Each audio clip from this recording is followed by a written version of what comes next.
this tutorial, we're going to talk about the general settings. Now, you just sign into Guildshot and you want to customize certain things within your TeamSpeak server.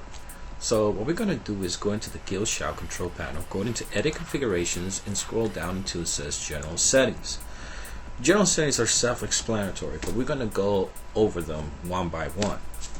The server password is the server password that you use when you connect for the first time. Disconnected from this. When you connect, if you have a server password, this is where you'll change it. If you don't choose to have a server password, you could just delete this completely and save the changes, and your server is open to anybody. The server name is another thing self-explanatory. If you want to change your server name, the only thing you need to do is change it to what you want, save changes,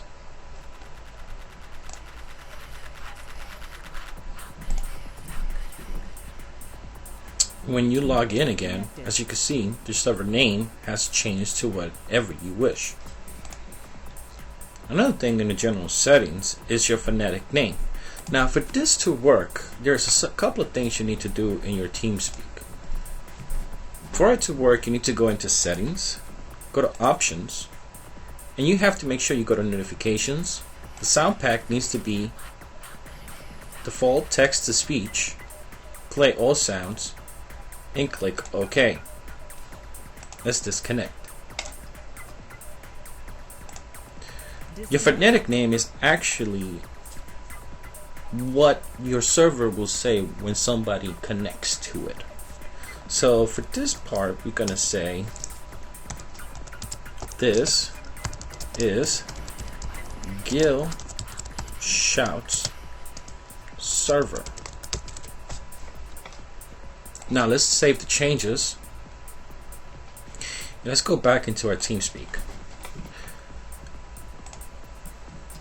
We're going to go into Connections, Connect, and Connect. As you see, the computer voice will tell you or tell anybody that logs into your server exactly what you type here. Now please remember, in order for this to work, you need to go into Settings, Options, Notifications, change the sound pack into default, text to speech, and play all sounds. Another thing we're going to be talking about is the reserve slots. Reserve slots are actually slots that you want to have in a backup just in case. Now, for this purpose, we're going to look into a slots, and as you can see, we got 5 slots. So what we're going to do is put 2 in reserve, and let's save the changes. Server edited by serverman from 192.99.18.94:53. And as you can see now, we got 2 in reserve. Now please note that when you put 2 in reserve, that means only if you have 5 slots, you can only have 3 people online at all times. If somebody else comes before you, taking 3 slots, you will not be able to log in because you have locked yourself out. Just easily go into your Guildshot control panel and change that slot number into 1 so you could log in. If you have any other questions, you could contact us through livehelp@guildshot.com, or you could email us at support@guildshot.com.